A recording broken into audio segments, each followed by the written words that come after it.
कि नहीं ऐसा नहीं होगा, कभी ऐसा नहीं होगा, नहीं ऐसा नहीं होगा, कभी ऐसा नहीं होगा, कभी ईमान का कुरान का सौदा नहीं होगा।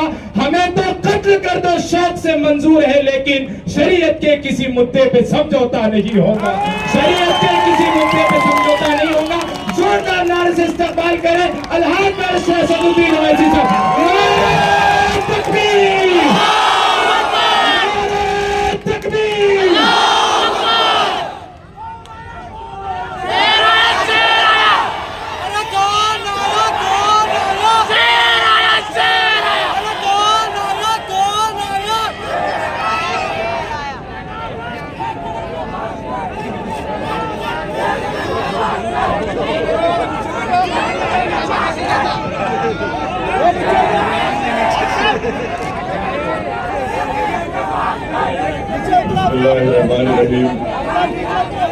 अस्सलामु अलैकुम व रहमतुल्लाहि व बरकातुहू। मुअज़्ज़िज़ हाज़िरीन इकराम, बुज़ुर्गान क़ौम और मिल्लत, मेरी इज़्ज़तदार माँ और बहनों, गयूर नौजवान साथियों, शहनशीन पर तशरीफ फरमा मोहतरम जनाब इम्तियाज जलील साहब, रुकने पार्लिमान औरंगाबाद वो सदर महाराष्ट्र मजलिस इत्तेहाद मुस्लिमीन, मोहतरम जनाब डॉक्टर गफ्फार कादरी साहब, वर्किंग प्रेसिडेंट मजलिस इत्तेहाद मुस्लिमीन महाराष्ट्र, बिहार से तशरीफ लाए बिहार प्रदेश के मजलिस इत्तेहाद मुस्लिमीन के सदर रुकन असेंबली मोहतरम जनाब अख्तर ईमान साहब, इंजीनियर आफ्ताब साहब जो बिहार के मजलिस इत्तेहाद मुस्लिमीन के मोतमदऊनी है, मजलिस इत्तेहाद मुस्लिमीन के औरंगाबाद के शहर जिले के शहर सदर, साबिक़ा अराकीन बल्दिया, सदर मोतमदीन और अराकीन, मैं सबसे पहले आप तमाम का शुक्रिया अदा करता हूँ कि आपने अपना कीमती वक्त निकाल कर आज के इस मजलिस इत्तेहाद मुस्लिमीन के इंतखाबी जलसे में शिरकत की। मेरे अजीज दोस्तों और बुजुर्गों, मैं जब बिहार में इंतखाबी मुहिम के लिए गया था मेरे भाई मोहतरम जनाब अख्तर ईमान के लिए, तो अख्तर ईमान साहब की तकारीर बड़े ही बसीरत अफरोज होती है और अख्तर ईमान साहब की तकारीर में वो हमेशा एक शेर अपनी तकरीर के शुरुआत में कहते थे या तकरीर के अख्ताम पर कहते थे। मैंने अख्तर भाई से कहा ज़रा वो शेर लिख कर दे दीजिए, तो मैं अपनी तकरीर का आगाज़ उस शेर से करता हूँ और शायद आपको समझ में भी आ जाएगा कि फूल नफरत का हम महाराष्ट्र के चमन में खिलने नहीं देंगे।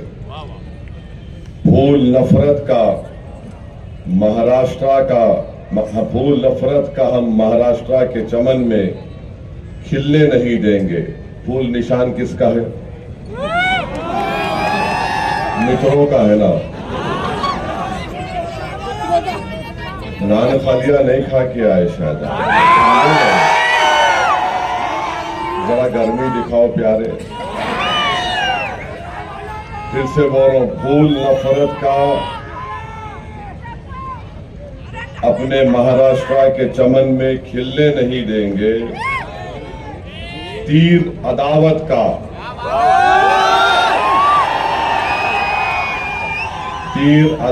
का और मशाल की आग का अपनी बस्तियों में चलने नहीं देंगे। औरंगाबाद के नौजवानों ने खाई है ये कसम,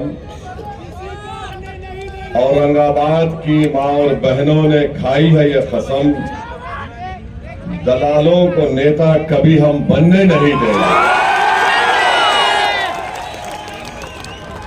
फिर से बोलूं, समझ गए? फूल का जिक्र हो गया, तीर का जिक्र हो गया, मशाल की आग का जिक्र हो गया, औरंगाबाद के गयूर नौजवानों का, इज्जतदार मां और बहनों का जिक्र हो गया और दलालों का भी जिक्र हो गया। तो चारों का जिक्र हो गया। तो मेरे अजीज दोस्तों और बुजुर्गों,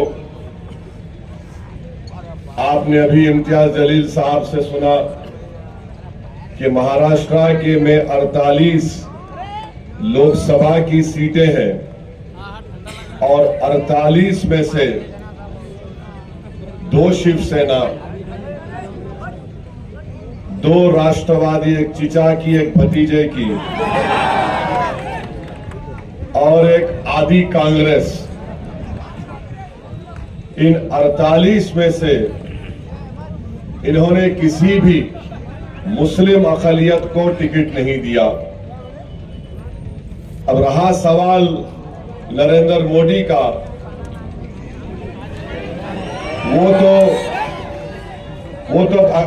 वो तो एक अजीब जबान में बात कर रहे हैं। तो 48 में से 2 राष्ट्रवादी चिचा भतीजे की,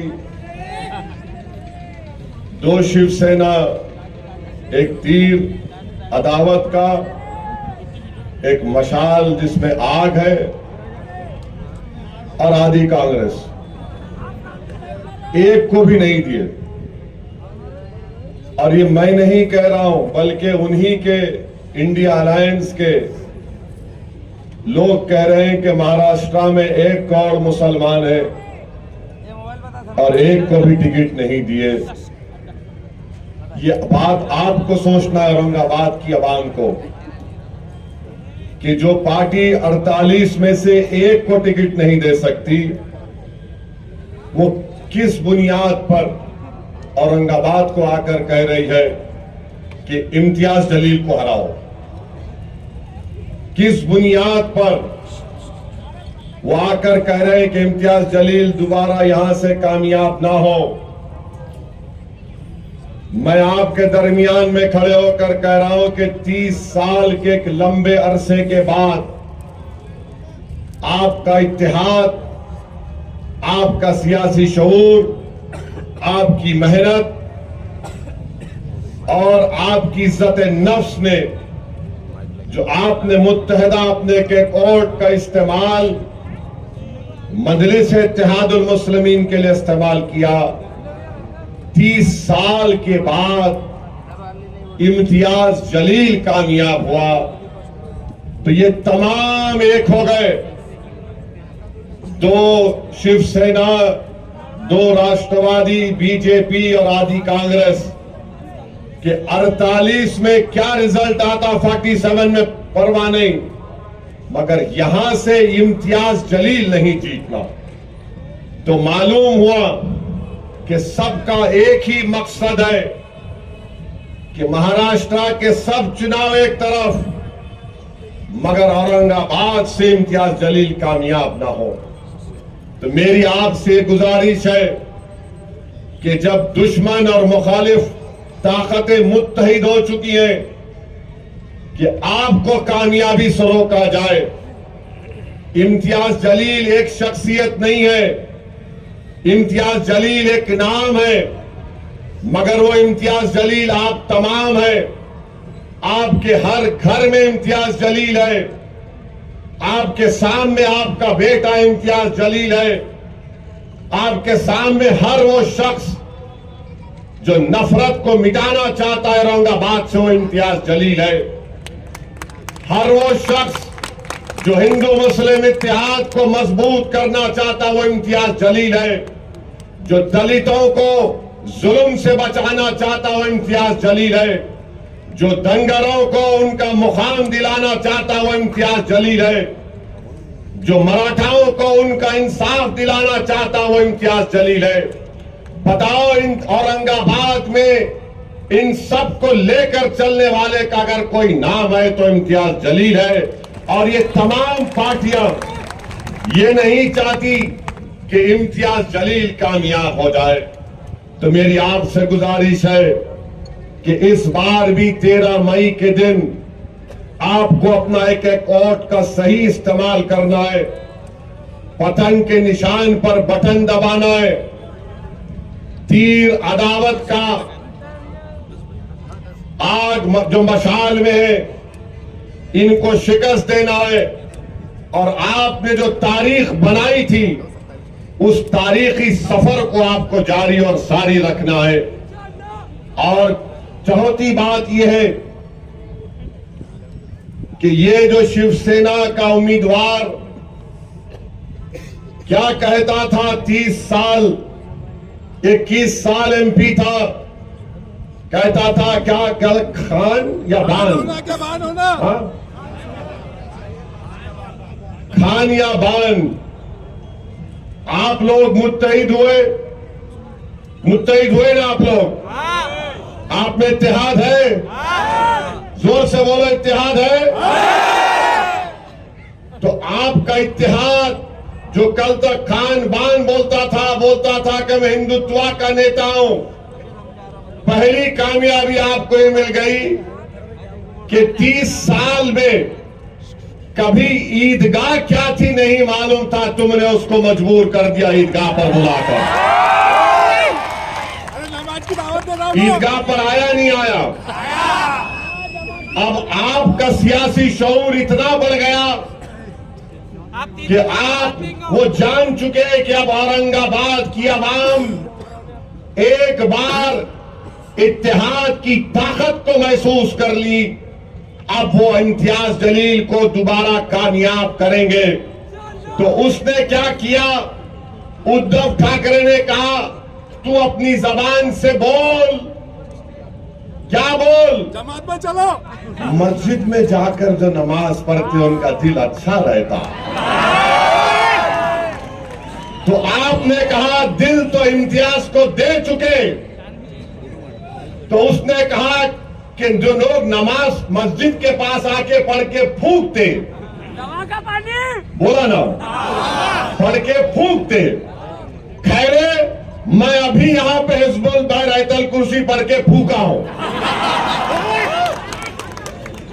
माने आपका इत्तेहाद इतना ताकतवर है। मैं आपके सियासी शऊर को सलाम करता हूं कि जो खान बान कहता था, हिंदुत्व का नेता अपने आप को कहता था, जिसने 21 साल में कभी औरंगाबाद के दलितों के लिए, धनगरों के लिए, मराठाओं के लिए, मुस्लिम अकलियत के लिए, ईसाइयों के लिए, सिखों के लिए कोई काम नहीं किया, आज वो मजबूर है इसलिए कि खैरे जानता है उसका आखिरी इलेक्शन 2019 में हो गया। अब यहां से सिर्फ वापसी होने वाली है। और जो लोग ये बोल रहे हैं, नहीं दिल्ली का इलेक्शन है, हम क्या गिल्ली डंडा खेल रहे थे 5 साल से? दिल्ली का इलेक्शन है। अरे दिल्ली के इलेक्शन में औरंगाबाद से जाना है दिल्ली को। क्या बताओ उद्धव ठाकरे, तुमने ट्रिपल तलाक के कानून की तायीद की नहीं? तायीद की? तुमने CAA कानून की तायीद की? तुमने UAPA कानून की तायीद की? और UAPA का कानून पूरी दुनिया का दहशतगर्दी का सबसे बदतरीन कानून उद्धव ठाकरे ने तायीद की। ट्रिपल तलाक का कानून शिवसेना ने, उद्धव ठाकरे ने तायीद की। और ऐसा कानून जो हमारे मुस्लिम महिलाओं के लिए नाइंसाफी का बाइस बन गया। CAA का कानून तायीद किए। किसने उस कानून को मोदी के 303 एमपीओ के सामने खड़ा होकर कहा, ए मोदी तेरा यह काला कानून, हम उसको फाड़ते हैं, नहीं मानते उसको? उद्धव ठाकरे ने तायीद की। अच्छा खैरे बोलते मस्जिद की बड़ी तारीफ कर रहा खैरे, तो बोल खैरे, मैं पूरी आवाम की तरफ से बोल रहा हूं, 6 दिसंबर तूने गुनाह किया था या नहीं किया था? बोल बोलो। बोलोगे? बोलो शरद पवार, बोलो अजीत पवार, बोलो अभी कांग्रेस, बोलो नरेंद्र मोदी। मैं इम्तियाज जलील भारत की पार्लियामेंट में खड़े होकर असदुद्दीन ओवैसी ने कहा था, बाबरी मस्जिद जिंदाबाद, बाबरी मस्जिद जिंदाबाद, बाबरी मस्जिद जिंदाबाद। ये फर्क है, ये फर्क है। बोलो, मस्जिद के पास आकर बोल रहे, पढ़ के फूकते, नमाज पढ़ लो। मेरे भाई 5 साल में इतना हो गया, आइंदा क्या क्या हो सकता सोचो आप।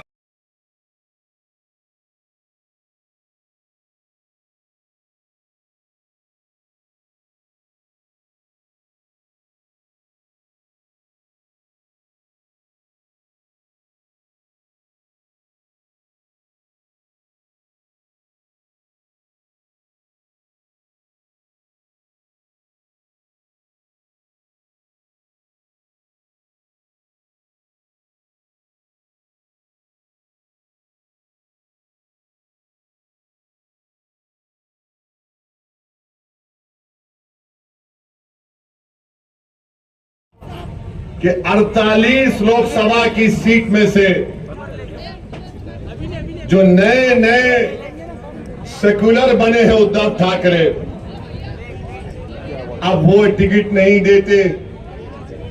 मोदी तो खैर उन्होंने डिसाइड कर लिए, हमको घुसपैठी बोल दिए, और मोदी ने कह दिया कि मुस्लिम खवातीन ज्यादा बच्चे पैदा करते। मोदी ने कह दिया कि हिंदू बहनों के गले से मंगलसूत्र छीनकर मुसलमानों को दिया जाएगा। मेरे भाई एक बात समझो, जिस दिन उद्धव ठाकरे को मुख्यमंत्री बनने की कुर्सी मिल जाएगी, जिस दिन उद्धव ठाकरे को अपने बेटे की पॉलिटिकल फ्यूचर की तमानियत मिल जाएगी, उस दिन उद्धव ठाकरे सबको भूल जाएंगे। उस दिन सबको भूल जाएंगे। क्या क्या आपने नहीं लिखा अपने अखबार में कि मुस्लिम माइनॉरिटी को उनके वोट का हक छीन लेना चाहिए। आज आप आकर यहां पर ऐसे लोग भी हैं जो कह रहे हैं ऊपर देखो, नीचे मत देखो, दिल्ली का इलेक्शन है। अरे बाबू, ऊपर देखे तो पतंग, नीचे देखे भी तो पतंग है इंशाअल्लाह ताला। 48 लोकसभा की सीट में आपने क्यों नहीं दिया? देना था मुंबई से, देना था नागपुर के पास से, क्यों नहीं दिया आपने? आपने इसलिए नहीं दिया क्योंकि जानते हैं कि मुस्लिम अक़लियत के पास कोई विकल्प नहीं है, वो हालत मजबूरी में वोट देंगे। मगर ये भूल गए कि ये 2024 है। अब महाराष्ट्र के दलितों के पास, महाराष्ट्र के धनगरों के पास, महाराष्ट्र के वंचित समाज के पास एक विकल्प है और वो MIM पार्टी है। अब आप ये नहीं समझ सकते कि हम जिसको चाहे खड़ा करेंगे, ये समाज इनको वोट दे देगा। इससे आपको एक पैगाम मिलता है कि औरंगाबाद की सीट जो आपकी है, जो औरंगाबाद की आवाम की है, चाहे किसी समाज का हो, वो आपकी इज्जत को छीनना चाहते हैं। इम्तियाज जलील को हराने का मतलब यह है कि आपकी इज्जत को छीनना चाहते हैं, आपके इज्जत नफ्स को छीनना चाहते हैं, आपके इत्तेहाद को पारा पारा करना चाहते हैं। तो मेरे अजीज दोस्तों और बुजुर्गों, इन ताकतों को मौका मत दीजिए। अब वो दूसरा शिवसेना का कैंडिडेट है, क्या नाम उनका,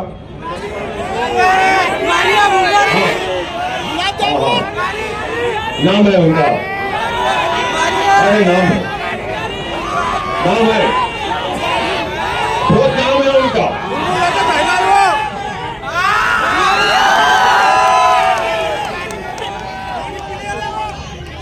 झूम रे घूम रे,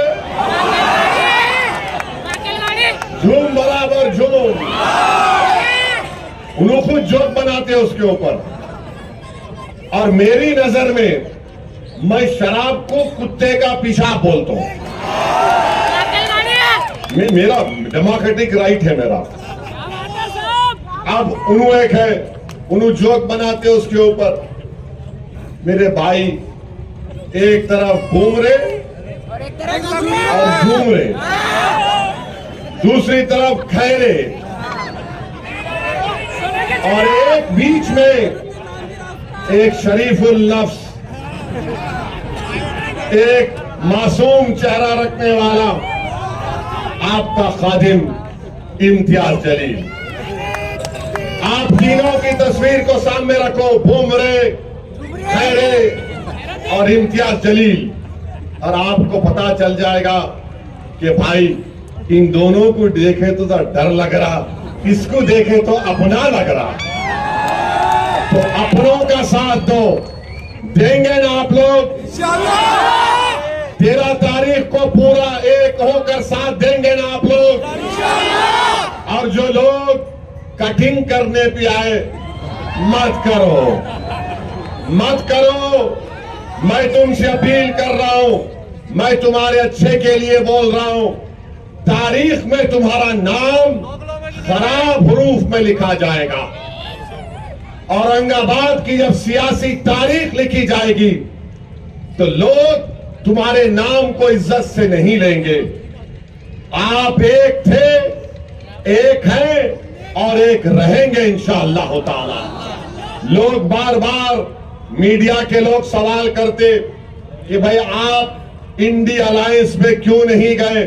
3 मर्तबा इम्तियाज जलील ने अवामी तौर पर स्टेटमेंट दे दिया कि हम लोग अगर बातचीत करेंगे तो हम तैयार हैं, मगर ये लोग बातचीत करने को भी तैयार नहीं थे।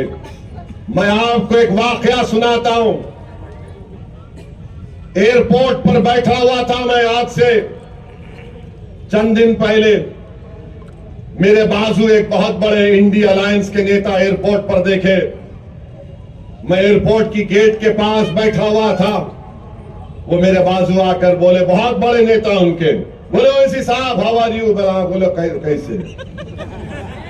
अब मैं बोला ये कहां सुबह सुबह भला बैठूं? बोला साहब एयरपोर्ट जनता का है, पूछना क्या है, बैठो। आप लोग तो जहां नहीं बैठना वहां जाके बैठ गए। बोले क्या मतलब? मेरा शिवसेना के बाजू बैठ गए।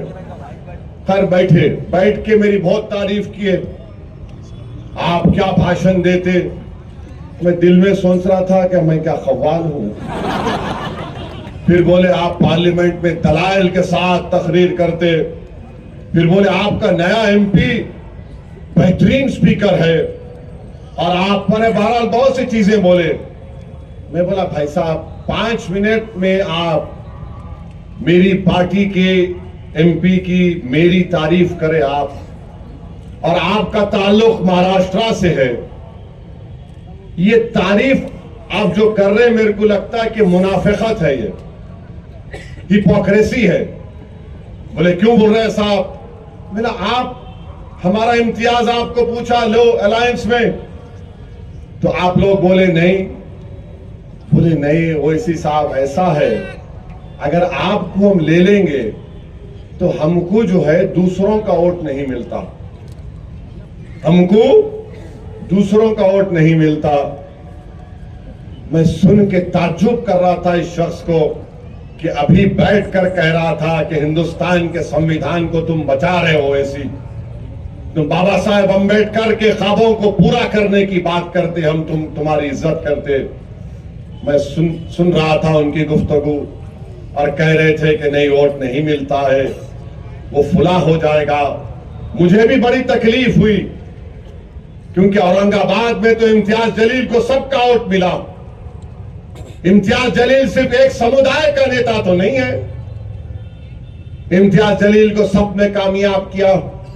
खैर वो चले गए, मेरे दिमाग पर एक बोझ सा हो गया।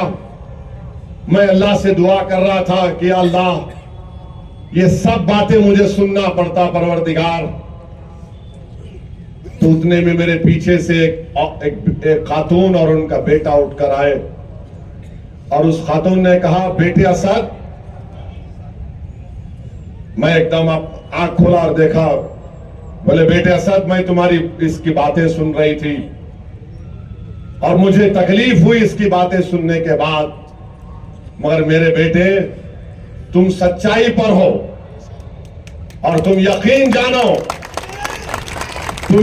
जानो कि हम सब तुम्हारे साथ हैं। इनकी बातों को लेकर तुम तकलीफ मत उठाओ, तुम जहनी बोझ का शिकार मत हो जाओ।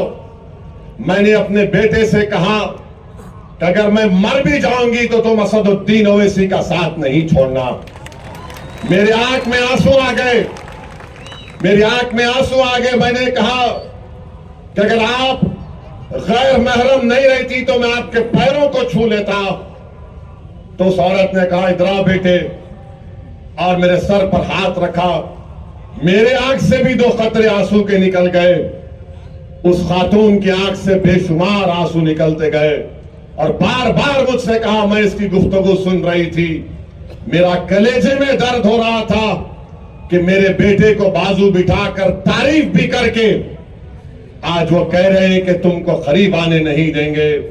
मेरे भाई, जब कभी भी मैं औरंगाबाद को आता हूं और दौरे करता हूं, जिनका मेरा उनका कोई रिश्ता नहीं है, जिनको मैं पहचानता भी नहीं, और जब घरों से हमारी मां और बहनें रो रो कर कहती है, ऐसा कहती है कि तुम कामयाब हो गए, जब नौजवान कहता है कि भाई कुछ भी हो जाओ हम तुम्हारा साथ नहीं छोड़ेंगे, ज़ईफ लोग बुला बुला कर बोलते कि असदुद्दीन हस्बुनल्लाह नेमल वकील का विर्द करते रहो, तो खुदा की कसम मैं तुम्हारे दरमियान में खड़ा होकर कह रहा हूं, मुझे किसी की जरूरत नहीं है, अल्लाह और तुम लोग काफी हो, अल्लाह और तुम लोग काफी हो। ये क्या कर लूंगा इन लोगों के पास जाकर, शायद मुझे शोहरत मिल जाए या कोई मंत्री या पोस्ट मिल जाए, मुझे नहीं चाहिए। मेरे भाई, तुम्हारे दिलों में अल्लाह ने मोहब्बत पैदा की, तुम्हारे आंख में आंसू आ जाते जब मजलिस का जिक्र होता। यही सबसे बड़ी दौलत है, यही सबसे बड़ी दौलत है, यही सबसे बड़ी नेमत है अल्लाह की। मैं फिर से कह रहा हूं तुम्हारे दरमियान में, मैंने अपने घर में भी कहा कि अगर मुझे मौत आ जाए तो मुझे औरंगाबाद के किसी कब्रिस्तान में लाकर दफना देना। मुझे औरंगाबाद की जमीन से इतनी मोहब्बत है। मैं जज्बात में लाने को नहीं कह रहा हूं, नहीं मालूम इस जमीन में क्या चीज है कि बहुत यहां पर एक रूहानी सुकून मिलता है। अल्लाह तुम्हारे इस जज्बे को सलामत रखे, डरने और घबराने की जरूरत नहीं है, अल्लाह हमारे साथ है, अल्लाह हमको कामयाब और कामरान करेगा। अरे ये लाख आ जाए, कोशिश कर ले, मुझे यकीन है कि मराठा लोग जो पार्लियामेंट में देख चुके इम्तियाज जलील को कि जिसने मराठाओं के आरक्षण की बात की, धनगर समाज के लोग ये जानते हैं कि इम्तियाज जलील ने बेलौस उनकी राय और इंसाफ की बात की। दलित समाज के लोग जानते हैं कि पीठ खंजर में इंडिया अलायंस ने घोपा, बुलाकर डाइस पर जलसा कराकर उनका हाथ छोड़ दिया, मगर हम में इत्तेहाद नहीं हुआ, मगर हमने दलित पॉलिटिकल एम्पावरमेंट के लिए, बाबा साहेब अंबेडकर के ख्वाबों को पूरा करने के लिए, और बाबा साहेब अंबेडकर का जो एहसान हम पर है, हमने वहां से अकोला में ताईद का ऐलान किया, हमने आनंदराव अंबेडकर साहब की सीट पर ताईद का ऐलान किया। कोई कुछ भी कह ले, मगर हम हमेशा से ये बात कहते आ रहे हैं कि वंचित समाज को एक होना पड़ेगा, और वंचित समाज जब एक होगी तभी हकीकी मानों में इंसाफ मिलेगा। मोदी का भाषण तो तुमने सुना होगा, कामया वो लगा सकते, लगाओ जरा। मोदी ने क्या कहा, सुनो आप, सुनो मोदी ने क्या कहा, सुनो आप। क्योंकि जब मैं बोलना शुरू करा तो हमारे दुश्मना शुरू हो गए, इन्हों जज्बाती बात कर रहे, बहरे हैं पूरे, सुने नहीं आता सच्चाई इनको। लगा उनकी सरकार से उन्होंने कहा था, सुनो, देश की संपत्ति पर पहला अधिकार मुसलमानों का है। इसका मतलब ये संपत्ति इकट्ठी करके किसको बांटेंगे? जिनके ज्यादा बच्चे हैं उनको बांटेंगे, घुसपैठियों को बांटेंगे। क्या आपकी मेहनत की कमाई का पैसा घुसपैठियों को दिया जाएगा? ये कांग्रेस का मैनिफेस्टो कह रहा है कि वो माता और बहनों का सोने का हिसाब करेंगे, उसकी जड़ती करेंगे, जानकारी लेंगे और फिर उस संपत्ति को बांट देंगे और उनको बांटेंगे जिनको मनमोहन सिंह जी की सरकार ने कहा था कि संपत्ति पर पहला अधिकार मुसलमानों का है। भाइयों बहनों, ये अर्बन नक्सल की सोच, मेरी माताओं बहनों, ये आपका मंगल सूत्र भी बचने नहीं देंगे, यहां तक जाएंगे मैं कहने आया। और पहले जब उनकी सरकार थी उन्होंने कहा था कि देश की संपत्ति, अब आप अंदाजा लगाइए, मुल्क का वजीर आजम है, 133 करोड़ जनता का वजीर आजम है। सुन तो लो, वो मालूम, सुनो, तुम डबल मीनिंग निकालते हर बात का, डरा दिए मेरे को शुरू में। अरे अडानी का नौकर ये क्या है ये? तो सुनिए, एक मुल्क का वजीर आजम भारत की अल्पसंख्यक समाज को घुसपैठी कह रहा है। आप लोग घुसपैठी है? आप लोग घुसपैठी है? हमारी माँ और बहनें, आप घुसपैठी है? अब जितने घुसपैठी नहीं, हाथ उठाओ। दीवार पे बैठने वाले भी उठाओ, दीवार नहीं गिरती, मैं हूं ना। वहां छत पे खड़े रहने वाले उठाओ, डाइस पे बैठने वाले उठाओ। आप लोग घुसपैठी है? हाथा नीचे। हमारी माँ और बहनें ज्यादा बच्चे पैदा कर रहे? अरे उसके कितने भाई हैं? नहीं, झूठ है। तो ये टोटल फर्टिलिटी रेट गिरा है, मुस्लिम बहनों का, बेटियों का TFR गिरा है, मोदी झूठ बोल रहे। अब एक और सवाल पूछूंगा, हाथा उठाना। क्या आपको पसंद है कि किसी हिंदू बहन के गले से मंगलसूत्र उतार कर अपने जेब में रखना? आपको पसंद है? नजर बोलो, आपको पसंद है? ये मोदी का काम है, ये उसका काम है। और अब सुनो, अब जरा हाथ सुनो, हाथों हौड़े पे हाथों ठहरो। अब आपको मालूम होगा कि 5 साल में हमारी माँ और बहनें बैठी हुई हैं, 5 साल में 19 से 24 के दरमियान में भारत की महिलाओं ने, ये पॉइंट जरा मीडिया नहीं कैरी करेगा, आप लोग इसको वायरल करेंगे ना, करना। ये पॉइंट मीडिया डरता जरा मोदी से, हम उनके बाप से नहीं डरने वाले। तो 5 साल में भारत की महिलाओं ने, रिजर्व बैंक ऑफ इंडिया का डेटा है कि 1 लाख करोड़ रुपए का सोना गिरवी रखाकर पैसे लिए। 1 लाख करोड़।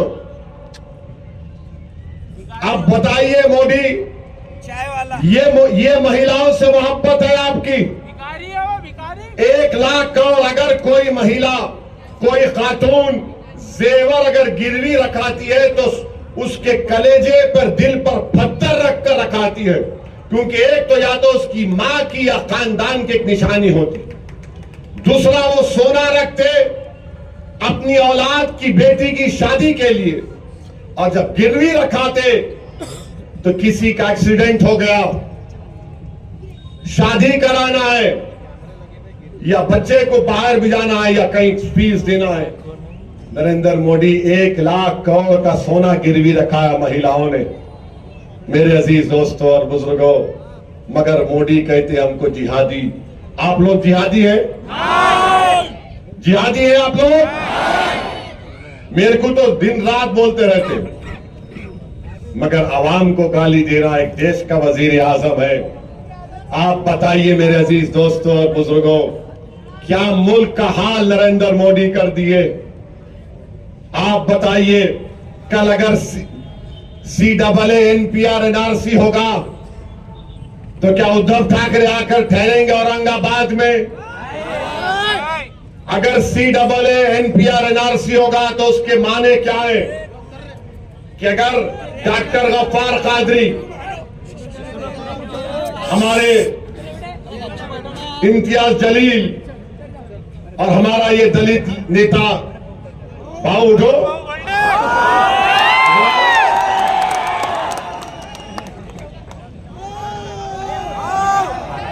बहुत अच्छा है,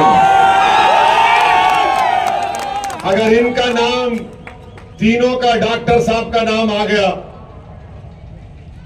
NRC के लिस्ट में, कोई भी जाकर बोलेगा इनके नाम का ऑब्जेक्शन है, इनको इनके दादा का बर्थ सर्टिफिकेट लाना पड़ेगा, डॉक्टर साहब को परवानी जाके लाना पड़ेगा, इम्तियाज साहब को कहां से लाएंगे? नहीं ला सकते। और अगर कल NPR NRC होगा औरंगाबाद की आवाम, तो क्या उद्धव ठाकरे आके खड़ेंगे? क्या ये दोनों चचा भतीजे आएंगे? कौन आएगा और कहेगा कि हम कानून को फाड़ते? किससे कागज पूछ रहा? पूछ। असदुद्दीन अवैसी, इम्तियाज जलील आएंगे। CAA NPR के खिलाफ हमने कानून को फाड़ दिया था। मेरे भाई सोचो, इस बात को आपको सोचना है। 13 तारीख को जब वोट डालने जाएंगे, मेरी इन तमाम बातों पर गौर करिए। और ये जो देशभक्ति की बात ये RSS के लोग करते हैं, ये देशभक्ति की बात ये दोनों शिवसेना वाले करते हैं। अरे बताओ, चीन 2000 स्क्वायर किलोमीटर पर कब्जा करके बैठा हुआ है, ना मोदी के मुंह से निकलता है चीन, ना RSS की जबान से निकलता है। कितने मर्तबा हमने पुकार पुकार कर कहा कि चीन कब्जा करके बैठ गया, मगर मोदी कुछ बोलते नहीं है। मगर मोदी बोलेंगे बच्चे पैदा कर रहे। अच्छा, बाय द वे, मोदी के खुद 6 भाई हैं। अमित शाह के 6 बहने हैं। गोलवालकर के, इधर देखो, यहाँ है, कुछ भी नहीं है इधर। गोलवालकर के 11 पैदा किए उनके डैडी, और इल्जाम हम पे लगा रहे। तो मेरे भाई, एक शेर आपके सामने रखकर, बल्कि 2-3 शेर है। एक हैदराबाद के एक मजाहिया शायर थे, मोइन बंबू नाम था उनका। तो मोइन बंबू बोले, काम नहीं होने के क्यों करने को जा रहे चिचा, भीगी बारूद को तुम आग लगा रहे चिचा, मोटे शीशे की छड़ी, आंख पे ऐनक, फिर भी नजरें शीला की जवानी पे लगा रहे चिचा। ये मैं नहीं बोला, ये मोइन बंबू बोले। हाँ, एक बात अब ये सुनो आप, ये मजे का है बहुत, ये काफी हिट हो गया। ये एक हैदराबाद के, दखन के एक मजाहिया शायर थे, उनका नाम क्या था? नाम है हरी सिंह। अब समझ जाना किसको बोल रहा हूं, मेरा साथ देना। अम्मा बाबा को भूल गया हो रे, सारी जनता को हौला बना रहा, हिंदू मुसलमान को लड़ा रहा, शादी करके जोरू को भगाता, NRC बोल के हमको डराता, बार बार बाहर के दौरे करता, जनता के पैसे बर्बाद करता, कातिल और जानियों को छोड़ता, बेगुनाहों को कैद करता, मंगलसूत्रों की झूठी अफवाह उड़ाता, गरीब लोगों को मजाक उड़ाता, लोगों को तकलीफ देके खुश होता, चौकीदार बन के उछल रहा, अपनी औकात भूल गया। अब आप 13 तारीख को मेरे को आके नहीं बोलना पड़ेगा, अरे हो रे कहा है रे। तो आप लोग सब 13 तारीख को औरंगाबाद की फिजाओं में क्या नजर आएगा? औरंगाबाद की फिजाओं में क्या नजर आएगा? औरंगाबाद की फिजाओं में क्या नजर आएगा? कौन जीतेगा? जीतने वाले का नाम क्या होगा? जोर से बोलो, जोर से बोलो, औरंगाबाद जिंदाबाद, औरंगाबाद जिंदाबाद। अब आप डाल के खींचना, कैसा खींचेंगे?